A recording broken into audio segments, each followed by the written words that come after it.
C'est le 20h sur RNC. Bonsoir à toutes et à tous. Dans les titres ce soir, la diplomatie qui prend le pas sur les crépitements de balles dans la partie est du pays. La pression diplomatique s'accentue sur le Rwanda pour les retraits de ses troupes sur le sol congolais. La France, les États-Unis, la Belgique haussent les tons. Qu'est-ce qui explique ces changements d'approche face au Rwanda? Tentative de réponse dans un instant dans ces journaux. Dans l'entretemps, le nouveau gouverneur militaire du Nord Kivu, Évariste Kakule-Somo, a réuni toutes les couches sociales de sa province et annonce une réorganisation pour libérer les territoires occupés par l'armée rwandaise. Je suis donc au milieu de mes frères congolais qui ont la charge de libérer les nôtres pris en otage par les Rwandais, a-t-il déclaré. On y revient dans un instant dans ce journal.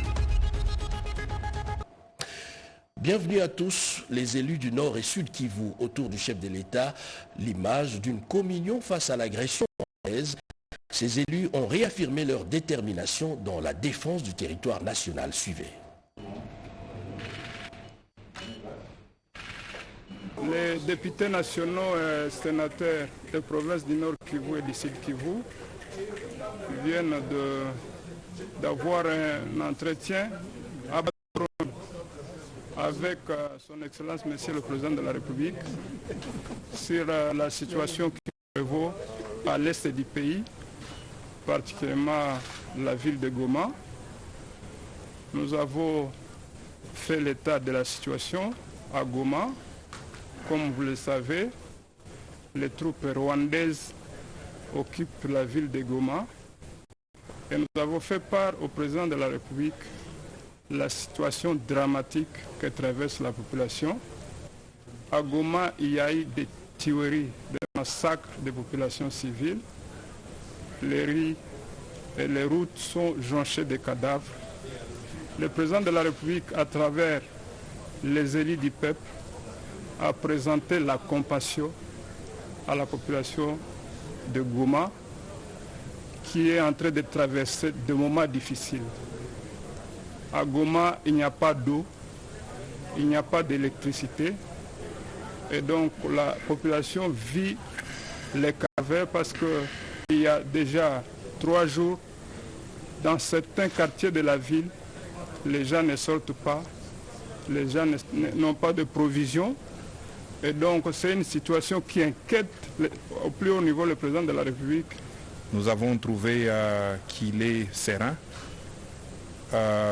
Et il est à la fois préoccupé par cette situation qui est là-bas, mais déterminé également à en finir une fois pour toutes.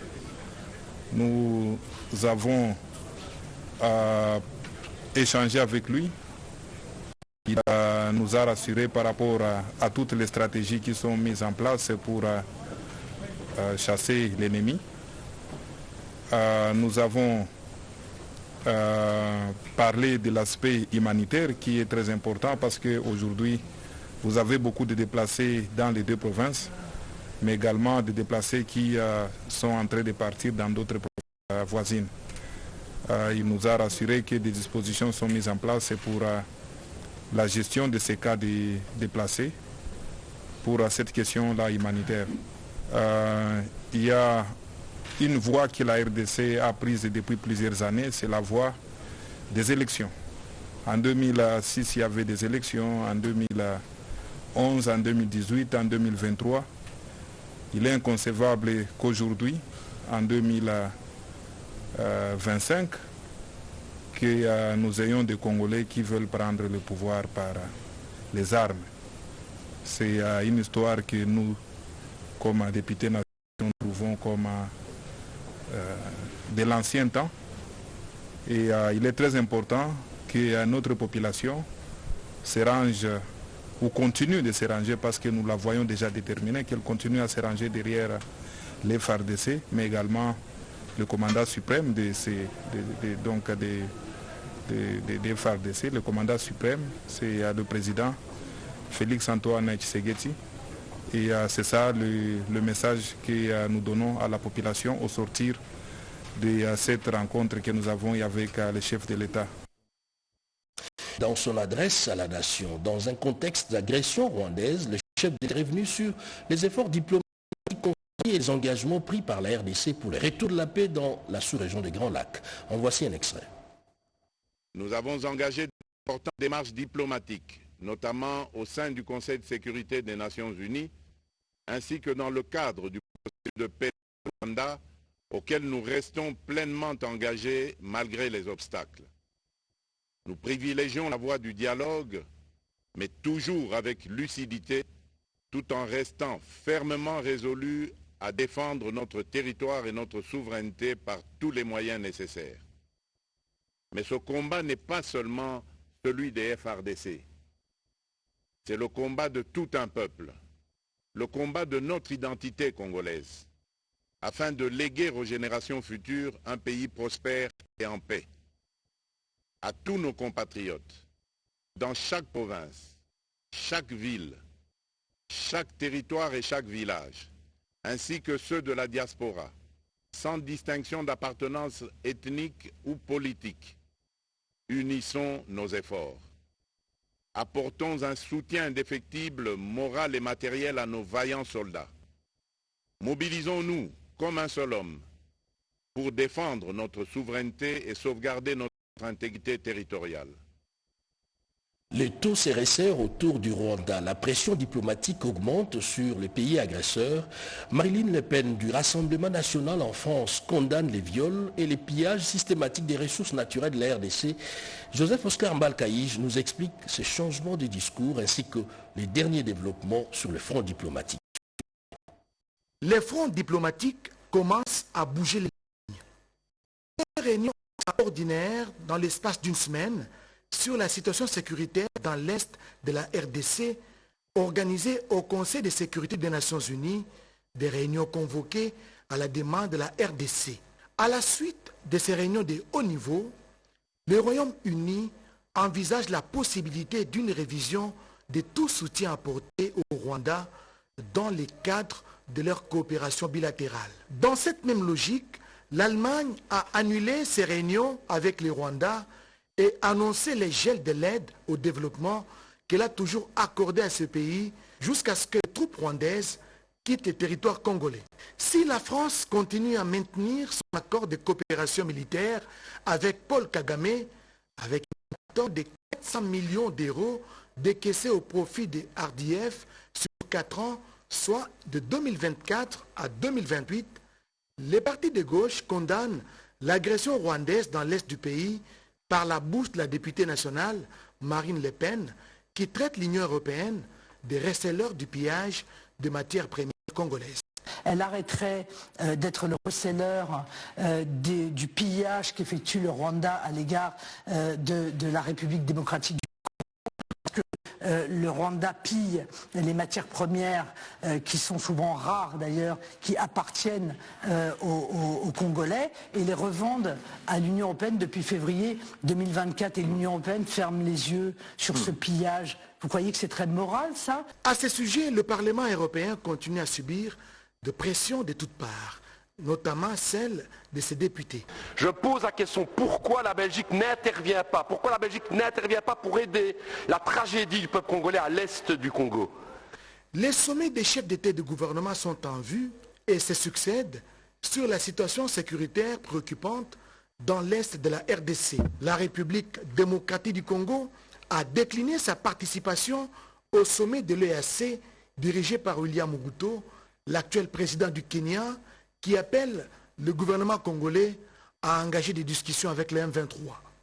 Ce vendredi 31 janvier 2025, un autre sommet s'est ouvert à Harare, au Zimbabwe, sous la présidence du président zimbabwéen Emmerson Mnangagwa. L'évaluation de la crise sécuritaire en RDC, notamment l'avenir de la mission de la SADC en République démocratique du Congo, était au cœur des échanges entre les 16 pays membres, dont la RDC.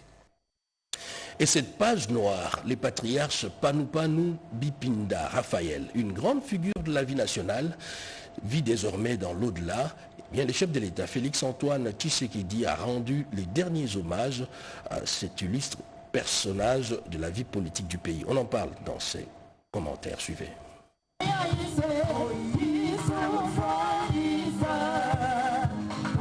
La vie du patriarche Panupanu Bipanda Raphaël est une empreinte marquée dans l'histoire de la RDC qui aujourd'hui inspire et rappelle l'importance de l'engagement citoyen.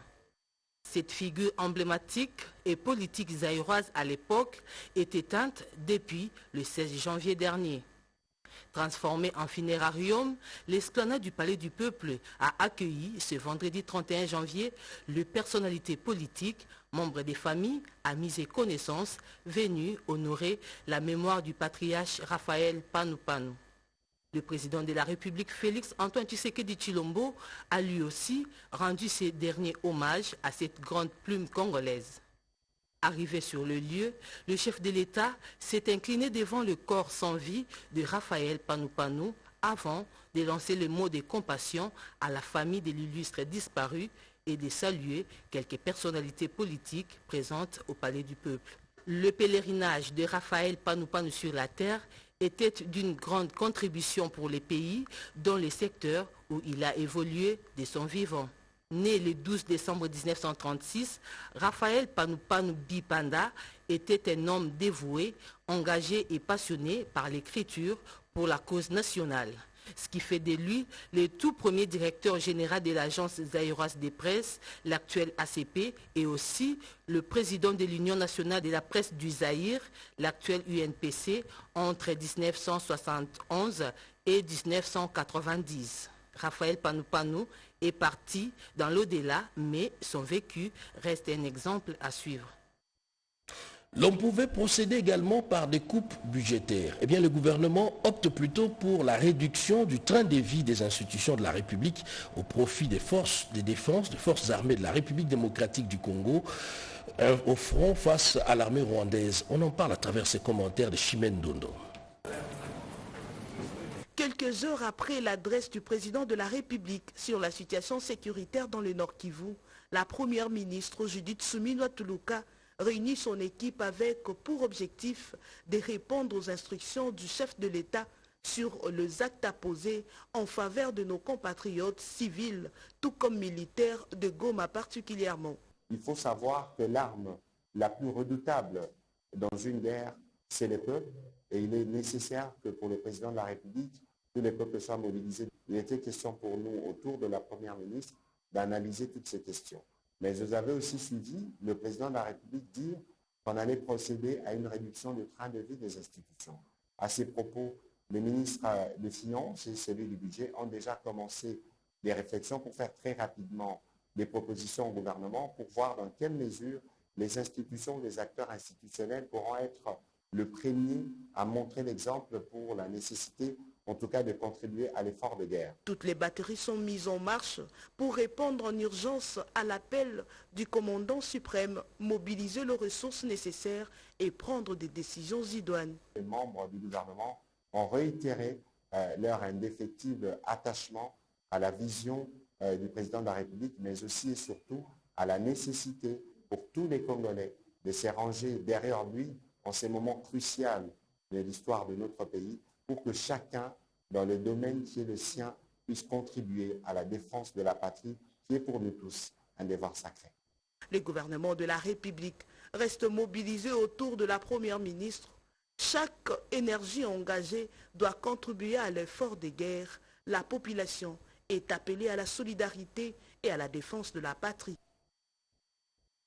Et aussitôt nommé et installé, le nouveau gouverneur du Nord Kivu, le général-major Évariste Kakule Somo, a eu des échanges directs avec les couches sociales de sa province à Butembo. L'objectif est clairement affiché, la reconquête des espaces occupés par les forces spéciales rwandaises. On en parle dans ses commentaires. Le général-major Évariste Kakule Somo a été nommé par le chef de l'État gouverneur de la province du Nord Kivu. Devant différentes couches de la population de Butembo, ce jeudi 30 janvier 2025, dans la grande salle de la mairie, le nouveau gouverneur du Nord Kivu remercie le chef de l'État pour la confiance placée en lui. Le général-major Évariste Kakule Somo dit compter sur le soutien de la population pour mener à bien la mission lui confiée par le chef de l'État. Le général-major Évariste Kakule Somo dit être en route pour Béni, rencontrer d'autres autorités afin de se réorganiser pour libérer toutes les contrées occupées par l'ennemi, dont la ville de Goma. Je suis donc au milieu de mes frères et sœurs congolais qui ont maintenant la charge avec moi d'aller libérer nos frères qui sont pris en otage par le Rwanda et ses acolytes qu'on appelle M23, AFC et consorts. Cette mission ne m'est pas confiée personnellement, elle est confiée par la Constitution à nous tous Congolais. L'autorité urbaine de la ville de Butembo, le commissaire supérieur principal Moab Ekitele Roger, a promis le soutien de la population de la ville de Butembo au gouverneur du Nord Kivu. Tout en vous félicitant pour avoir mérité la confiance placée en vous par le chef de l'État et président de la République démocratique du Congo, son Excellence M. Félix Antoine Tshisekedi Tshilombo et son gouvernement en vous élevant au grade général-major et au rang de gouverneur de province du Nord. Le nouveau gouverneur a salué la mémoire de son prédécesseur, le général-major Peter Chirimwami, mort sur les champs d'honneur. Une minute de silence a été observée à sa mémoire et à celle de militaires morts sur la ligne de front. Et dans la province voisine du Sud Kivu, des milliers de jeunes ont rejoint les rangs de l'armée. Eh bien, le ministre provincial de l'Intérieur du Sud Kivu, Albert Kayacha, était avec ces jeunes dans les rues de la ville de Bukavu. Images et commentaires.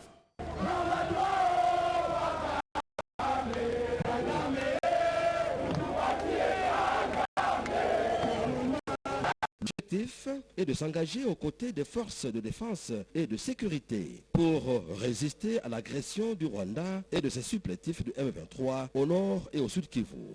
Aux côtés de plusieurs députés et responsables des mouvements de résistance issus de 8 territoires de la province, l'élu du peuple honorable Albert Kayacha Morola a salué la détermination du commandant suprême des FARDC, le président Félix-Antoine Tshisekedi Tshilombo, pour les efforts accrus en vue de mettre fin à cette guerre injuste.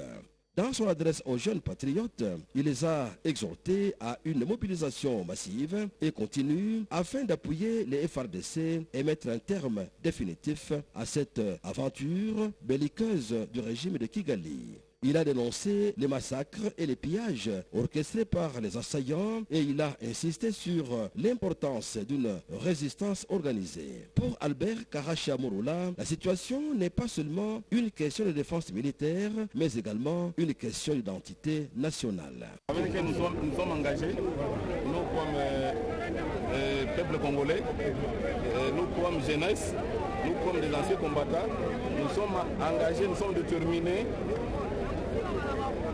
à se battre jusqu'à sacrifice suprême pour défendre l'intégrité du pays et pour ramener la paix chez nous au Congo. Les jeunes, très nombreux à la manifestation, se sont dit prêts à s'enrôler massivement dans les groupes d'autodéfense Wazalendo et dans les FARDC pour la défense de la patrie. Après la manifestation, le ministre provincial de l'Intérieur et Sécurité, Albert Kayacha Morola, accompagné des milliers de jeunes acquis à la cause nationale, a fait le pied jusqu'au monument aux morts, à la botte, tous scandant des slogans favorables au chef de l'État, Félix-Antoine Tshisekedi Tshilombo. Et dans le Maniema et les Bazouélé, l'heure est à la mobilisation des fonds au profit des forces armées. On en parle dans ces commentaires.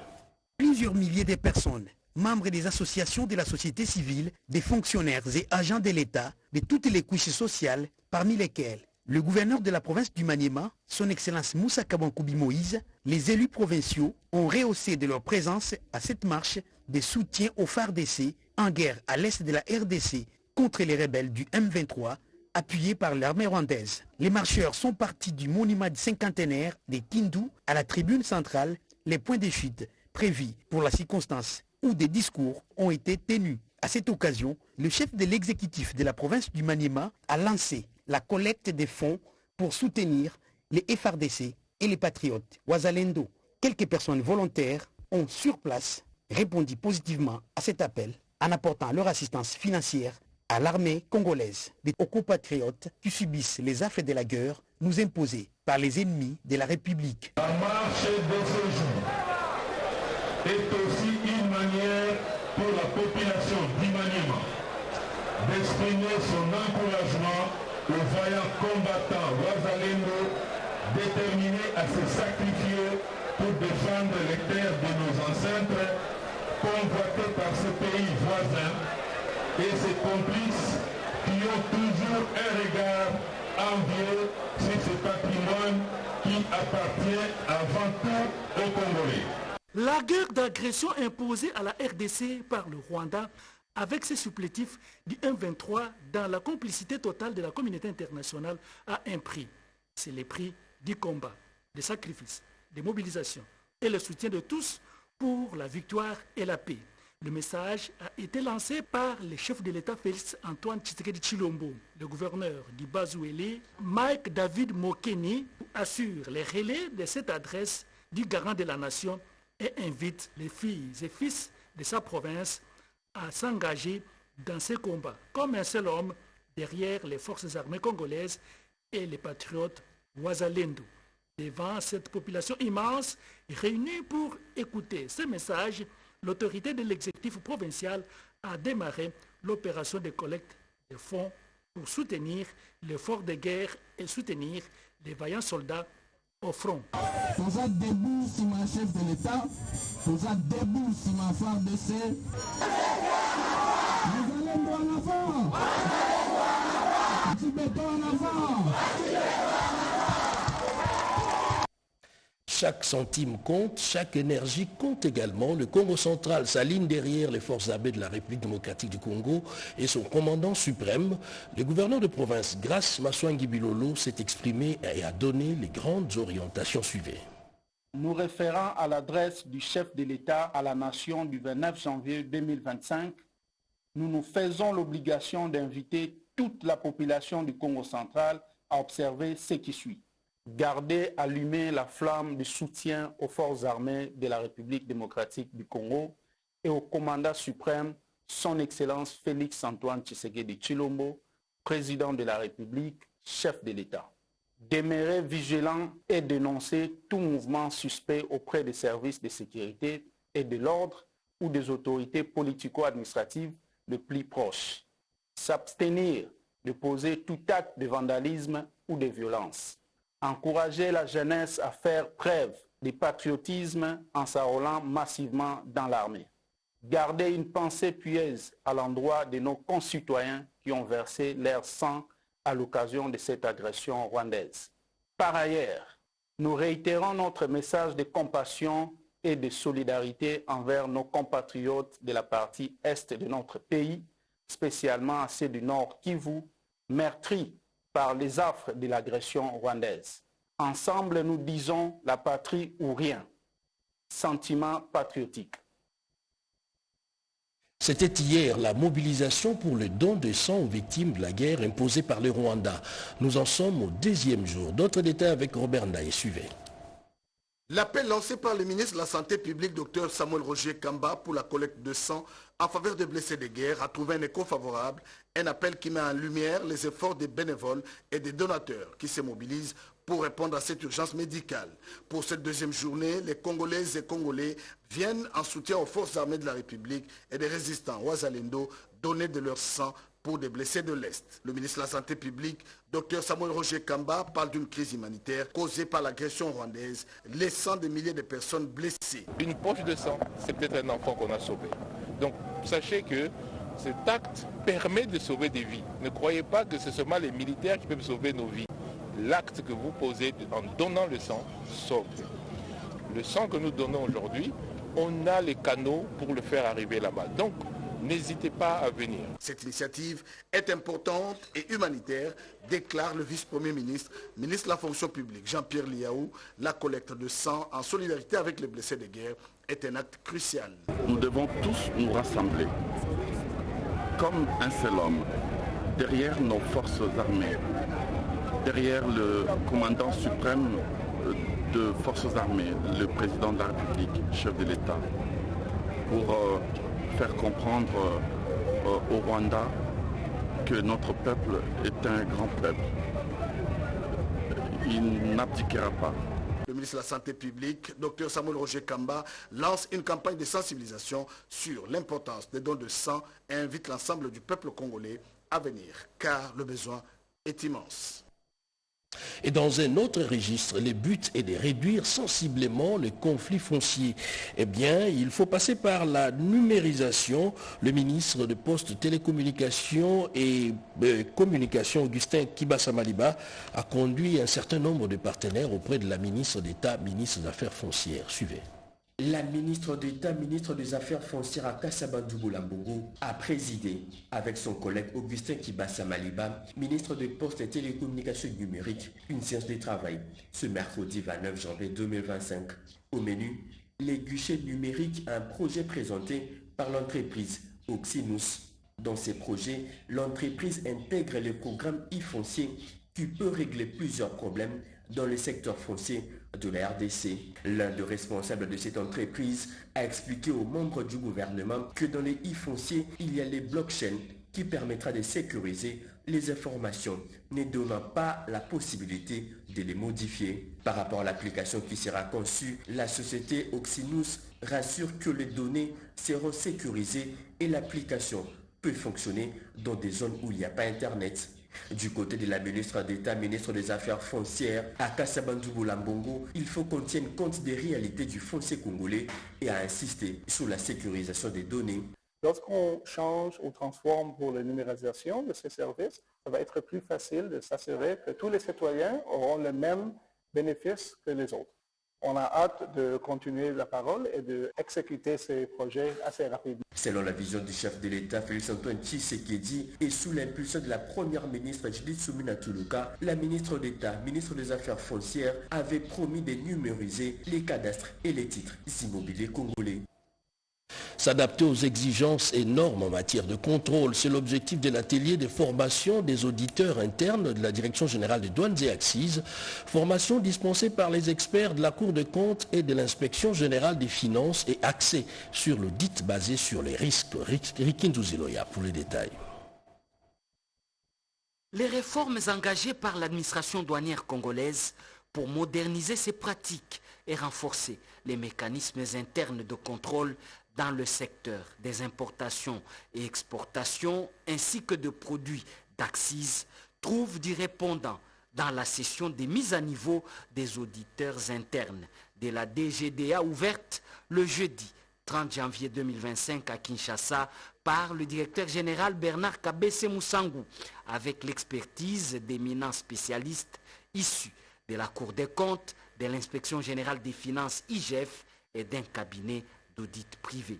Plusieurs thématiques seront abordées pendant 2 jours, notamment l'audit basé sur les risques, la cartographie et le plan d'audit, les missions d'inspection et des services, y compris l'audit comptable dont l'objectif est de bâtir une structure moderne, efficace, répondant à la notion d'audit interne telle que définie par le glossaire des normes internationales pour la pratique professionnelle de l'audit interne. Une activité indépendante et objective qui donne à une organisation une assurance sur le degré de maîtrise de ses opérations, lui apporte des conseils pour les améliorer et contribue à créer de la valeur ajoutée. Le directeur général de la DGDA, qui prend depuis toujours l'engagement d'améliorer la gouvernance au sein de cette régie financière, a rappelé que l'efficacité des audits internes demeure un levier essentiel pour lutter contre la fraude et améliorer la mobilisation des recettes. Et chaque jour qui passe, les Congolais se mobilisent. Les appels à la mobilisation se multiplient. En voici quelques-uns. Ces messages de soutien aux forces armées de la République, je cite, la communauté congolaise vivant en Ouganda, à travers son président William Bugeme Kafindo, s'est dit extrêmement préoccupée par la situation sécuritaire et humanitaire qui prévaut dans la partie est de la RDC en général et dans la ville de Goma en particulier, où la population vit un calvaire sans nom. Bien qu'à l'étranger, ces Congolais se disent avoir le sang de la RDC et sont donc fiers d'appartenir à cette nation, raison pour laquelle cette communauté exprime son soutien aux FARDC ainsi qu'aux Wazalendo qui se battent au front pour la sauvegarde de l'intégrité territoriale et au prix de leur sang, mais aussi elle soutient le chef de l'État, Félix Antoine Tshisekedi Tshilombo, qui ne ménage aucun effort pour amener la paix dans cette partie du pays. Fin de citation. D'autre part, l'ASBL Banakin de Godard Montemona exprime son adhésion sans réserve au message à la nation du président de la République prononcé le 29 janvier 2025. À cette occasion, il invite toute la population congolaise, précisément le Quinois, à matérialiser les orientations données par le chef de l'État, Félix Antoine Tshisekedi Tshilombo, notamment sur l'appel à la résilience et la résistance, au soutien indéfectible, moral et matériel à apporter aux voyants combattants ainsi qu'aux forces armées de la République, à matérialiser le plan d'urgence humanitaire recommandé au gouvernement de la République pour venir en aide aux déplacés en détresse, ainsi qu'au caractère impératif de la défense de la patrie et de la souveraineté nationale en dépit de la voie diplomatique dont le processus de Luanda. Banakin invite les Quinoises et les Quinois à cette rencontre de sensibilisation et de conscientisation prévue le 2 février 2025, ici à Kinshasa, au Centre culturel et artistique pour le pays de l'Afrique centrale. Et puis cet autre message de solidarité à la population de Goma, de ses environs, ainsi qu'à l'ensemble de la province du Nord Kivu, qui porte la signature de l'honorable sénateur Mumbere Machozi Papi. Je cite, « La dégradation de la situation sécuritaire dans la province du Nord Kivu, notamment à Goma et ses environs, m'a profondément bouleversé. J'en suis extrêmement touché et toutes mes pensées et prières, ainsi que toute ma solidarité s'adresse à cette population victime qui traverse en ce moment des situations difficiles et intenables d'occupation et de guerre. Que dire de plusieurs pertes en vies humaines, des milliers de déplacés et blessés de guerre, des pillages et la paralysie des services de base.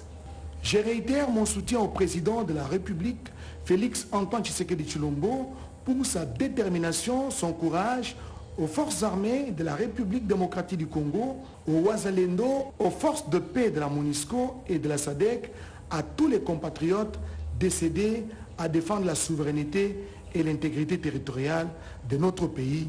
Fin de citation. Et c'est communiqué avant de boucler complètement ce journal, un communiqué de l'inspectorat général des forces armées de la République démocratique du Congo qui porte à la connaissance de tous les militaires inactifs des forces armées de la République démocratique du Congo, toutes catégories confondues et ou leurs dépendants, gérés par la direction des ressources humaines au secrétariat général à la défense dans toutes les garnisons de la 2e zone de défense qui comprend la 21e région militaire, province du Grand Kasaï, la 22e région militaire, province du Grand Katanga. Le contrôle physique et biométrique débute le 3 février 2025. Les sites de contrôle et les catégories des militaires inactifs seront fixés par les équipes de contrôle de l'inspectorat général des forces armées de la République démocratique du Congo en collaboration avec les commandants des garnisons. Un communiqué signé par l'inspecteur général des forces armées de la RDC, Amissi Kumba Gabriel, général d'armée. Et voilà, c'est la fin de ce journal, la grande édition de 20h sur la RTNC, journal de Jacques Kabouaba, réalisé par Patrick Kachala et Junior Louyeye, à la rédaction Yolande Vokaï, Vetma Kuntima, Didier Diawa, Ruben Kumbu et Sylvain Kalonjipanou à la régie finale. Serge Merlin-Mata revient à 23h pour la suite de l'actualité. Bonsoir chez vous.